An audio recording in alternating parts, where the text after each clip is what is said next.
सकते हैं मेरी मार्कशीट है कि मैंने पेपर 1 में 82 मार्क्स हासिल किए। किताब की बात करें मैंने कौन सी किताब पढ़ी, तो मैं आपको बताना चाहता हूँ कि जो सबसे पहले किताब मैंने ख़रीदी थी अपने लिए वो ट्रूमैन की बुक थी। ये वाली किताब, ये किताब मैंने ख़रीदी थी ट्रूमैन की। लेकिन इस किताब के मैं कुल 4 ही चैप्टर पढ़ पाया।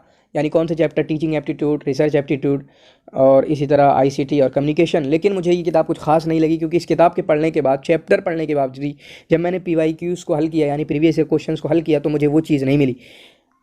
ठीक है, उसके बाद मैंने जो दूसरी किताब उठाई वो ये अरिहंत की किताब थी, जिसे आप यहाँ देख रहे हैं। ये अरिहंत की किताब थी। ये किताब मैंने उठाई। इस किताब को मैंने पूरा पढ़ा है, बिल्कुल इस किताब को मैंने पूरा पढ़ा है, क्योंकि ये किताब, इसकी मतलब इंग्लिश जो है आसान है केवीएस मदान के मुकाबले में, जिसकी वजह से मैंने इस किताब को उठाया। लेकिन जो चीज़ मैंने पाई कि ये किताब अच्छी है लेकिन सफिशिएंट नॉलेज नहीं है, सफिशिएंट इन्फॉर्मेशन इस किताब में नहीं है, कम कम लिखा हुआ है। यानी आप समझें कि इन्होंने कई यूनिट को 10 पेज के अंदर में ख़त्म कर दिया, बल्कि अक्सर यूनिट को 10 पेज के अंदर में इन्होंने ख़त्म कर दिया है। ठीक है, फिर उसके बाद सबसे आखिर में जो किताब मैंने उठाई वो ये किताब थी केवीएस मदान की, पियर्सन।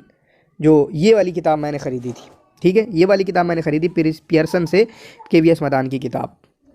ठीक है, इस किताब को मैंने आखिर में पढ़ा, आखिरी 1 महीने के अंदर, जब एग्ज़ाम का ऐलान हो गया था 20 अगस्त के बाद। और इस किताब को मैं 3 बार रिवाइज़ कर पाया, क्योंकि उससे पहले तक वो 2 किताबें मैंने पढ़ी, वहाँ से बहुत कुछ क्लियर हो गया था। इसी तरीके से यूट्यूब पे वीडियो देखी मैंने, जो अभी आगे बताऊँगा मैं किसकी देखी। इसी तरह कई प्लेटफॉर्म पर मॉक के ज़रिया, क्योंकि मॉक जब देते हैं हम तो वहाँ पर एक्सप्लेनेशन भी मिलती हैं। मतलब काफ़ी हद तक मेरे जो नोट्स हैं वो क्लियर हो चुके थे और कंसेप्ट क्लियर हो चुके थे। सिर्फ इस किताब के ज़रिए हाईलाइट करके मुझे रटना था, और मैंने रिवीजन किया। तकरीबन 3 या 4 बार इस किताब का मैंने आखिरी 1 महीने में रिवीजन भी किया है सारे यूनिट्स का।